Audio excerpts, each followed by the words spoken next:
Students, welcome to English grammar of paradise institution. আজ তোমাদের মাধ্যমিক টেস্ট পেপার এবিটিএ 2024 এবং 5th যে পেপারটা রয়েছে তার পেজ নাম্বার 307 এর ইংলিশের গ্রামারটা সলভ করে দেখাবো। চলো স্টার্ট করছি, আমার সাথে দেখ।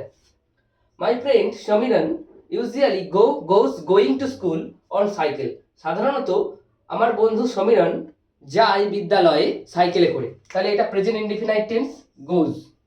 ওকে, কিন্তু টুডে আজ he has got ready before 10 AM। কিন্তু তাকে আজকে প্রস্তুত হতে হয়েছিল, তাই তো? তাহলে had to get ready before 10 AM, 10টার আগে। He was suppose to meet a person at the school gate. তার স্কুল গেটে একজনের সাথে দেখা করার কথা ছিল। তাহলে হি ওয়াজ সাপোজড কটার মধ্যে? By 10:30 AM। ওকে, নেক্সট দেখো তোমাদের article prepositions. Most people think, অনেক মানুষই ভাবে, that I am an arrogant girl, আমি হলাম একজন উদ্ধত মেয়ে। বাট কিন্তু ইন রিয়েলিটি, বাস্তবে, তাহলে but in reality I am very good, আমি হলাম খুব ভালো, অ্যাট হার্ট, আমার হৃদয় থেকে আমি খুব ভালো, good at heart. Okay, next দেখো, his behaviour shocked me, change the voice. এটা ডু অ্যাজ ডাইরেক্টে প্রথমটা ছিল। তাহলে এখানে অবজেক্ট কোনটা? মি। তাহলে মি বসাম, মি থেকে কি হয়ে যায়? আই, তাই তো?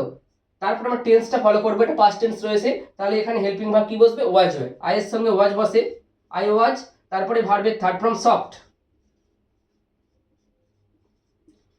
ওকে, নেক্সট হবে বাই, কিন্তু হবে না, কি হবে? অ্যাট হিজ বিহেভিয়ার্স, তার ব্যবহারে, তাই তো? অ্যাট হিজ বিহেভিয়ার্স,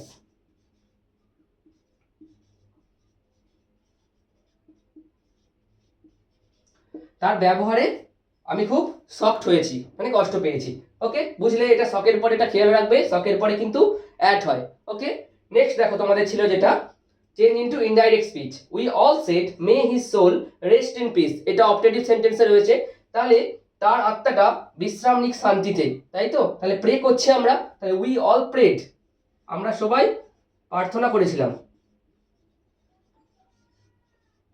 তারপর এখানে লিঙ্কারটা কি হবে? দ্যাট, তোমরা জানো অপটেটিভ সেন্টেন্সে। তাহলে হিজ সোল আছে, মে লিখবো না, তাই তো? হিজ সোল, মের পাস্ট হয়ে যাবে মাইট, তাই তো? তারপর যা আছে লিখবো রেস্ট ইন পিস। তাহলে কি হলো? We all prayed that his soul might rest in peace. এদিকে পাস্ট হয়েছে প্রেড, তাই আমরা মের পাস্ট মাইট করলাম। ওকে, নেক্সট দেখো তোমাদের যেটা ছিল make it simple sentence. Mister Das was the first person. Mister Das হচ্ছে প্রথম ব্যক্তি, হু রেজড দ্য অবজেকশন, যে প্রথম আপত্তি জানিয়েছিল। তাহলে মিস্টার দাস প্রথম আপত্তি জানিয়েছিল, এটা হচ্ছে সিম্পল সেন্টেন্সে করলে হলো মিস্টার দাস প্রথম আপত্তি জানিয়েছিল, তাই তো? তাহলে সেটা ইংলিশ লিখবো, দেখো, mister Das raised the objection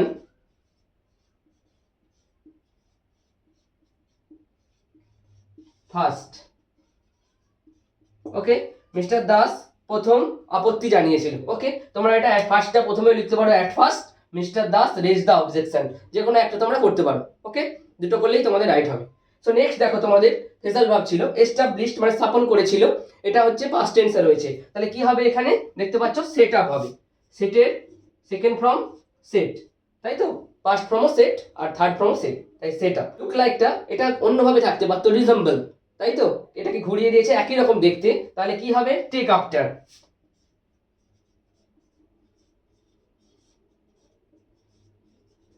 clear হলো? রিমেম্বার, এটাও দেখো প্রেজেন্টে রয়েছে, স্মরণ করা। এখানে দেখো কল আপ রয়েছে, কল আপ।